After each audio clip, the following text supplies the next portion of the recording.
at house services exactly a year ago. My name is Daniel O'Keefe. I'm 26 years of age. On the outside you would say I'm a happy-go-lucky kind of guy. No worries or no pressure. I play football for the Athy seniors and love doing so. I work in retail and I am enjoying every second of it. I also DJ at the weekend, which is a great pastime that I love. From the outside you would say that I am pretty lucky with what I have, and I am very lucky. But there's a side to me that a lot of people would have never even guessed, a side of me that I really hate. What I want to get out of tonight is to be able to educate people through my own story about my illness that not only I have, in fact over 300,000 people in Ireland have. That illness is depression. This time last year I put up a post on Facebook about my struggle with depression. The response I got was very overwhelming. I'm going to read out a version of my post. Before I put this up, I make it public. I want to make it clear that I don't want to let anyone feel sorry for me.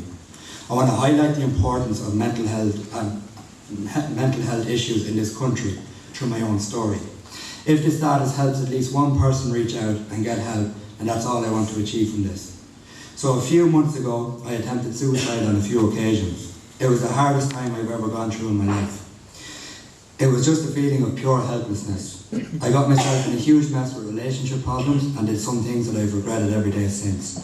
I hurt a lot of people and let a lot of people down, but in my own head I just kept thinking that everything was okay. I never dealt with any issue that was put in front of me, and I used to always say yes to people, even knowing that I wasn't able to do what they were asking. I have been suffering with depression for as long as I can remember. That bubbly person you seen walking around town and DJing was all just a cover for the pain that I was actually going through. The things I loved doing most, like football and DJing, suffered as a result of my despair. I kept putting things off to the stage where I couldn't cope with anything. It finally got too much for me and I wanted it all to end. I decided that it was enough pain and torture to go through, and I wanted out.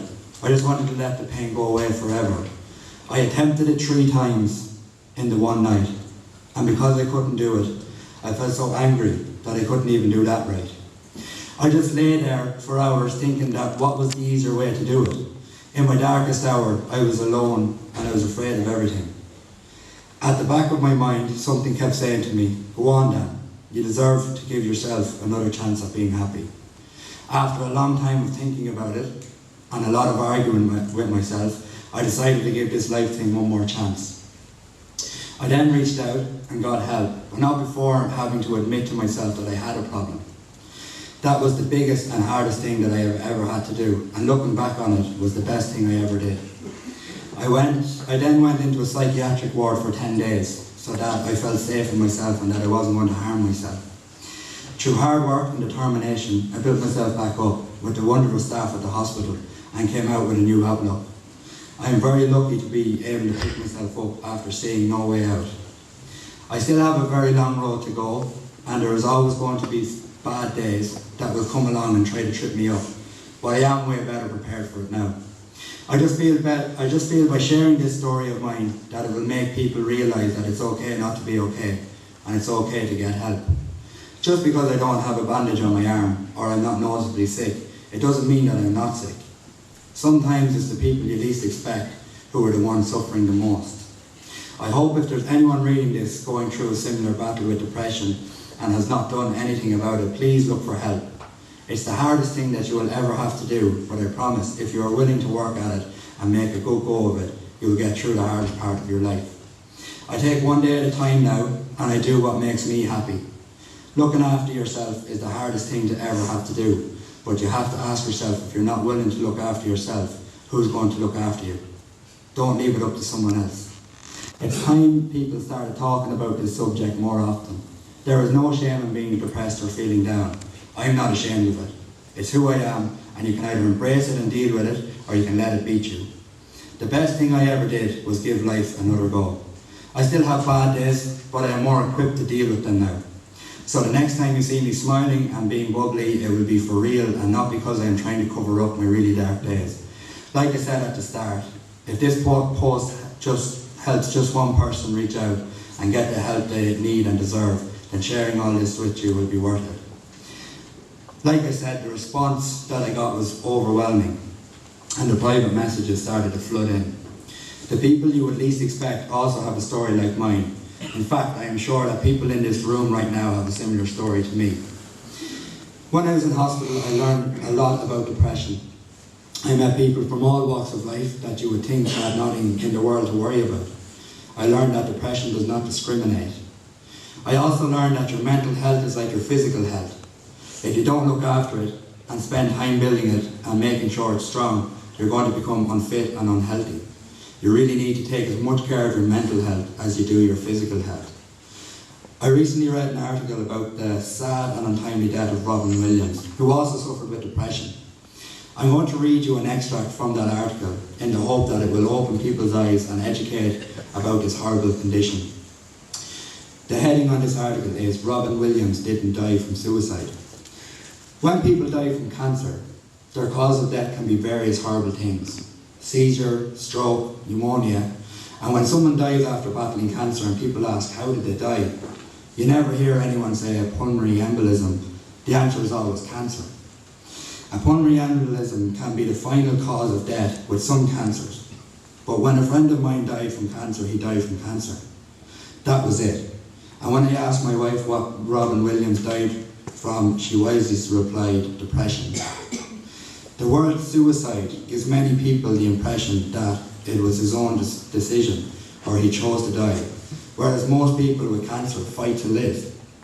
And because depression is still such a misunderstood condition, you can hardly blame people for not really understanding. Just a quick search on social media will show you how many people have little sympathy for those who commit suicide. But just as a pulmonary embolism is a fatal symptom of cancer, suicide is a fatal symptom of depression. Depression is an illness, not a choice of lifestyle. You can't just cheer up with depression, just as you can't choose not to have cancer. When someone commits suicide as a result of depression, they die from depression, an illness that kills millions each year. It is hard to know exactly how many people actually die from depression each year because the figures and statistics only seem to show how many die from suicide each year, and you don't necessarily have to suffer depression to commit suicide, it's usually just implied. But considering that one person commits suicide every 14 minutes in the US alone, we clearly need to do more to battle this illness and the stigmas that continue to surround it. Perhaps depression might lose some of it was his own false stigma.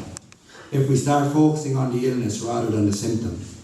Robin Williams didn't die from suicide, he died from depression. It wasn't his choice to suffer that. We need to talk more about depression. Please share this with your friends, help the world understand that depression is not a choice. I found this article so relevant to people's idea of depression that I had to share it with you tonight. I really think that people need to get this idea that depression is a hush-hush illness, and if we sweep it under the rug, then it will go away. I want to quote a very worrying statistic in Ireland. In 2012, there was 161 tragic deaths on our roads.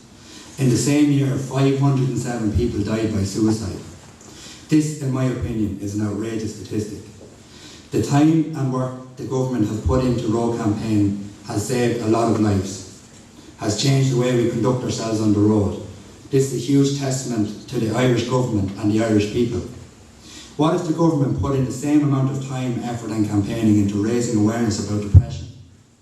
I honestly think it would change people's minds about how we deal with what can only be described as an epidemic in this country, and it would save a lot of lives. Finally, I would like to thank everyone for their time and patience. Again, it's a huge honour to be asked to say a few words tonight on my experience with depression. I really hope some of you got a better insight to this illness and the fact that it's literally okay to feel the way you are feeling. Remember, just because you don't have a bandage or a cast on your leg, it doesn't mean that there isn't something wrong with you. If you notice somebody that's feeling down or not themselves, make an effort. Say something to them, because you really never know how something as little as saying, "Are you okay?" would save someone's life. Thank you all very much.